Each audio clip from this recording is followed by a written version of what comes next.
채무자 여러분들, 오늘도 고생이 많으십니다. 모든 제도가 그렇듯이 장점이 있고 단점이 있겠죠. 단점이나 불이익을 미리 한번 알아보고 내가 이것을 감당할 수 있는지, 극복할 수 있는지 생각을 해보고 개인회생을 신청해 보도록 합시다. 자, 오늘의 주제 개인회생 단점 불이익. 자, 첫 번째 단점은 생활비를 줄여야 합니다. 개인회생 변제금의 구조가 소득 빼기 생계비는 변제금이잖아요. 내 소득이 200이라고 가정을 하면 1인 생계비 154만원을 빼면 한 달에 46만원을 변제를 하는 것이죠. 그리고 내가 한 달에 300만원 번다고 가정하면 1인 생계비 154만원 빼고 한 달에 146만원을 변제하는 거죠. 1인 생계비, 2인 생계비, 3인 생계비 정해놓았는데 이 생계비를 가지고 한 달을 살아야 됩니다. 예를 들어 1인 같으면 154만원으로 한 달 의식주를 전부 다 해결을 해야 되니까 생활비 자체를 많이 줄여야 되고 개인회생 하기 전보다 훨씬 더 검소한 삶을 살아야 합니다. 저 생계비라는 것은 보건복지부가 발표하는 기준 중위소득의 60%에 해당하는 금액이거든요. 기준 중위소득이라 하면 소득 버는 사람들을 한 줄로 쭉 세운 다음에 100명 중에 50등 하는 사람, 한가운데 있는 사람을 뽑았을 때 그 소득이 기준 중위소득이 되는데 그 기준 중위소득 전체를 생계비로 인정하지 않고 60%로 감액해서 생계비로 인정을 합니다. 아무래도 개인회생의 취지는 채무가 생겨서 탕감을 해주는 거니까 채권자도 상당한 고통을 감수하는 거니까 채무자 역시 중위소득의 생계비를 그대로 쓸 수 없고 이걸 60%로 줄여서 채무자 역시 고통을 감내하면서 서로의 이익을 조정해 나가는 절차다, 뭐 이렇게 볼 수 있겠죠. 1인 생계비 같은 경우는 154만원, 2인 생계비는 252만원, 3인 생계비는 321만원, 4인 생계비는 390만원, 이렇게 금액이 정해져 있습니다. 물론 기준 중위소득은 해마다 물가 상승률을 고려해서 해마다 증액이 됩니다. 보셨으면 알겠지만 기준 자체가 낮죠. 기준 중위소득을 그대로 인정해 주는 게 아니고 60%만 인정해 주는 거니까 기준 중위소득의 60% 금액으로 살아가는 게 쉽지가 않습니다. 1인 154만원 이걸로 의식주를 해결한다. 2인 252만원 이걸로 한 달 의식주를 해결하는 게 쉽지가 않습니다. 특히 4인 가족이면 4인 생계비를 그대로 인정받는가, 그렇게 고민하시는 분이 계실 건데 법원에서는 배우자 근로 능력까지 고려를 하거든요. 배우자가 젊고 어디 아픈 데가 없으면 배우자도 근로가 가능한 사람이니까 4인 식구면 미성년 자녀가 2명이 있으면 첫째 아이는 채무자가 키우면 되고 둘째 아이는 배우자가 키우면 될 거 아니냐. 그러니까 채무자 1명, 자녀 1명, 2인 생계비만 인정해주겠다. 이렇게 공동의 양육 의무를 부담하는 경우가 많습니다. 그래서 가뜩이나 기준 자체가 낮은데 가족이 많은 경우에도 생각만큼 생계비가 잘 늘어나지 않습니다. 그리고 기본 생계비 이외에 추가 생계비, 기타 생계비라고 예를 들면 병원비가 많이 들어간다거나 주거비가 많이 들어간다거나 교육비가 많이 들어가는 경우에 생계비를 더 늘려주겠다고 규정은 만들어 두었지만 실제로 신청을 해보면 법원에서 상당히 인색하고 인정이 잘 되지 않거나 인정된다 하더라도 굉장히 소액만 인정되는 경우가 많습니다. 그래서 추가 생계비나 기타 생계비 규정을 이용해도 생계비를 늘리는 게 쉽지가 않고 현재의 높은 물가를 고려하면 아주 검소하게 낮은 생활비로 3년을 살아야 합니다. 그래서 일부 채무자들은 변호사에게도 얘기하지 않고 법원에도 들키지 않게 몰래 우회적으로 소득을 얻어서 생활비를 보태 쓰는 사람도 더러 있다고 합니다. 두 번째는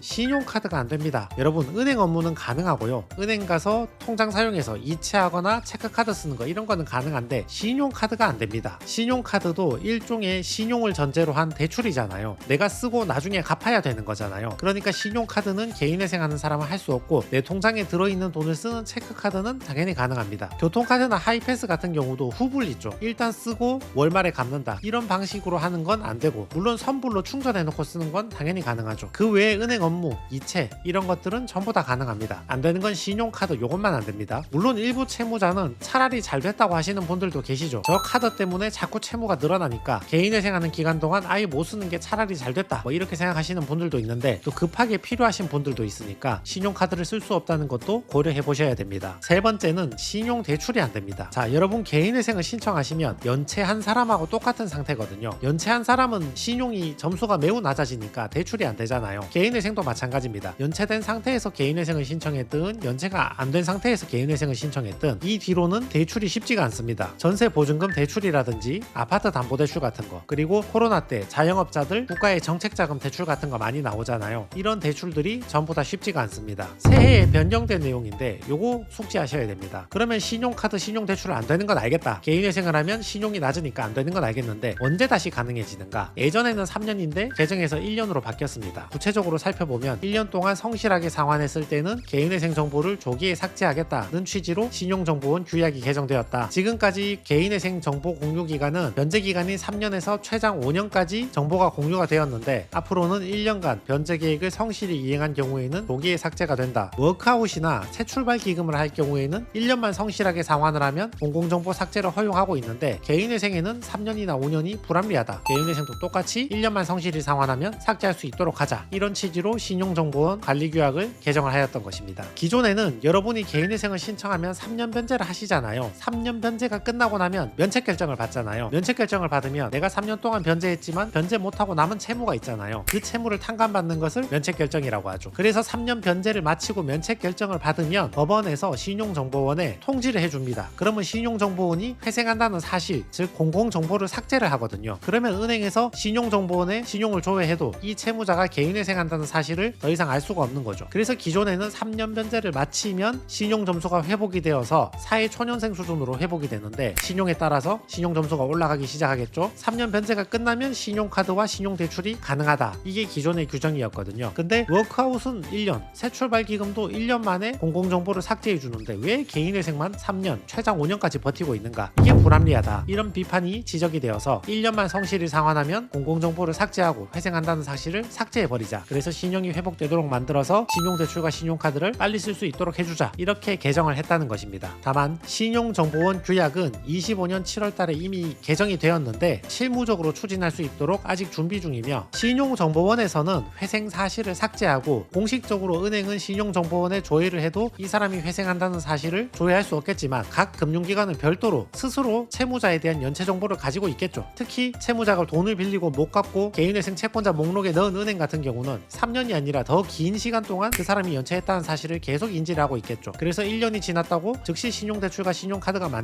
만들어진다면 얼마의 한도로 만들어질지는 조금 더 지켜봐야 할 일입니다. 네 번째 단점은 보증서 발급이 안 됩니다. 자, 여러분 서울 보증보험회사 같이 보증서를 발급해주는 회사가 있잖아요. 뭐 예전에야 아는 사람들 데리고 가서 보증 세웠지만 요즘은 그런 건 없고 보증회사에 가서 보증을 받아오는 거죠. 뭐 여러 가지 보증이 있죠. 신원보증도 있고 계약보증도 있고 이행보증도 있고 각종 보증이 있는데 이런 보증보험 계약이 안 될 수가 있습니다. 예를 들면 보험 설계사처럼 신원보증이 필요한 사람이나 시공업체처럼 계약보증이나 이행보증이 필요한 업체의 경우에는 이런 보증이 되지 않으니까 다른 방식으로 나의 신용을 담보하고 보증을 해줘서 계약을 이행하는 다른 방식을 찾아내셔야 할 것입니다. 자, 다섯 번째는 서류 준비할 게 많습니다. 여러분 뉴스나 드라마 같은 거 보시면 법원에 가면 이렇게 많은 서류 편철이 있잖아요. 사건마다 첨부 서류가 굉장히 많기 때문에 전부 모아서 철해서 법원에 제출하는 거죠. 예를 들면 채무에 관해서는 부채증명서를 발급받아야 되고 물론 요거는 변호사 사무실이나 대행업체에서 대리를 하고 있습니다. 자기 재산과 관련해서는 등기부나 등록원부나 재산세 내역이나 계좌 내역들, 소득에 관해서는 원천징수 영수증이나 계좌 내역이나 급여맹세서, 재무제표 이런 각종 서류들을 모아서 법원에 제출을 해야 되거든요. 이거 온라인에서 대부분 발급받을 수 있고 주민센터에 가서 1시간 정도면 충분히 다 처리할 수 있는 업무들입니다. 7, 80대 할아버지 할머니들이 파산 신청할 때도 저런 서류를 전부 다 준비를 해야 되는데 전부 다 이상 없이 다 준비해서 잘 통과하고 있으니까 너무 겁먹으실 필요 없습니다. 한편으로는 이렇게 생각해 보시기 바랍니다. 25년 상반기에 서울회생법원의 중위 변제율이 33%였다고 하죠. 1억 채무가 있는 사람이라면 3,300만원 변제하고 6,700만원 탕감 받는 겁니다. 서류 몇 시간 준비하고 6,700만원 탕감 받는다고 가정하면 굉장히 그 일당으로서는 하루 일당 6,700만원 굉장히 큰 돈이죠. 어디 가서 일한다고 그 돈 주는 것도 아니고. 그러니까 채무자 입장에서는 충분히 투자할 만한 시간입니다. 오히려 채권자 입장에서는 저거 서류 몇 장 제출했다고 내 채무 수천만 원을 탕감받는 게 말이 되냐. 오히려 채권자 입장에서 뒷목 잡고 쓰러질 일이니까 서류 준비하는 게 다소 부담이 된다 하더라도 이만큼 가성비 좋은 일이 없다. 조금 힘내서 서류를 준비해 봅시다. 참고로 방금 말씀드렸던 불이익이 아닌데 불이익이라고 오해하는 사항들이 있거든요. 여기에 대해서 잠깐 알아봅시다. 자, 은행 업무나 통장 사용이 안 되는 거 아닌가? 이렇게 물어보시는데 통장 사용 가능합니다. 신용카드하고 신용대출이 안 되는 거지 은행 업무는 가능합니다. 은행 업무, 입출금 업무, 이체 업무, 체크카드 업무 전부 다 가능하고 신용카드, 신용대출 두 가지만 안 됩니다.